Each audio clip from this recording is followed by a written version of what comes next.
2025 अब तक हादसों का वर्ष साबित हुआ है। फरवरी माह से लेके जून माह तक कई हादसे इस देश ने देख लिए। महाकुंभ का हादसा, दिल्ली रेलवे स्टेशन पर भगदड़ का हादसा, फिर हमने देखा पहलगाम अटैक, फिर मुंबई लोकल ट्रेन से कटकर लोग मर गए, फिर आरसीबी का जो जश्न परेड था, विक्ट्री परेड, वहाँ पर लोग जो है मातम में बदल गए। फिर अहमदाबाद में प्लेन क्रैश हो गया, सैकड़ों लोग मर गए। फिर हमने रविवार को देखा हेलीकॉप्टर क्रैश हो गया।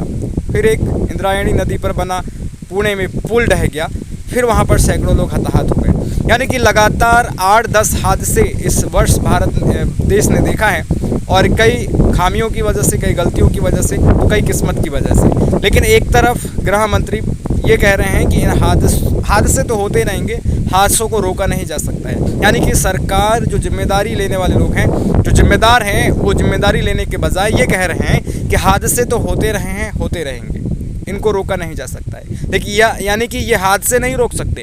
ये सांसद खरीद सकते हैं, विधायक खरीद सकते हैं, सरकार गिरा सकते हैं, ये चुनावी रैली कर सकते हैं, चुनाव करवा सकते हैं कोरोना में, फिर चाहे किसी भी परिस्थिति में चुनाव करवा सकते हैं, सत्ता में आ सकते हैं, सत्ता में सरकार बना सकते हैं, लेकिन लोगों की जान नहीं बचा सकते हैं। ये स्थिति है हमारे अपने देश की, और जनता की भी वही स्थिति है कि एक सवाल तक वो सरकार से नहीं कर पा रही है।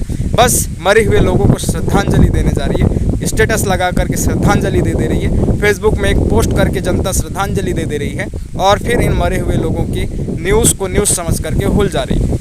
दरमियान हम देख रहे हैं कि सोनम राजा रघुवंशी की हत्या वाला मामला सामने आया। पूरे देश में जो है मीडिया में यही टॉपिक चर्चा में रहा।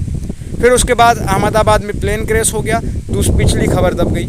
ऐसा मतलब यहाँ पर यही चल रहा है, खबर एक के बाद एक ट्रेंड कर रही है, और पिछला खबर ये देश भुला दे रहा है। महाकुंभ का हादसा इस देश ने भुला दिया, दिल्ली रेलवे स्टेशन पर भगदड़ में मरे लोगों का हादसा इस देश ने भुला दिया, आरसीबी विक्ट्री परेड का हादसा भुला दिया, अब अहमदाबाद प्लेन क्रैश का हादसा भुला रहा है ये देश, और अभी पुणे पुल हादसे को चर्चा में ला रहा है। यानी कि एक के बाद एक हादसा हो रहा है इस देश में, और इस देश की जनता के लिए मात्र ये हादसे खबर भर रह गई हैं, ट्रेंडिंग खबर भर रह गई हैं कि अगला जो खबर ट्रेंडिंग में आएगा उस पर ध्यान जाएगा। ये स्थिति है हमारे अपने देश की, और जिम्मेदारी लेने वाले लोग रील्स बना रहे हैं, घटना स्थल पर जाकर के फ़ोटोबाजी कर रहे हैं, कई एंगल से फ़ोटो खिंचा रहे हैं हमारे अपने देश का प्रधानमंत्री। सोचिएगा ज़रूर।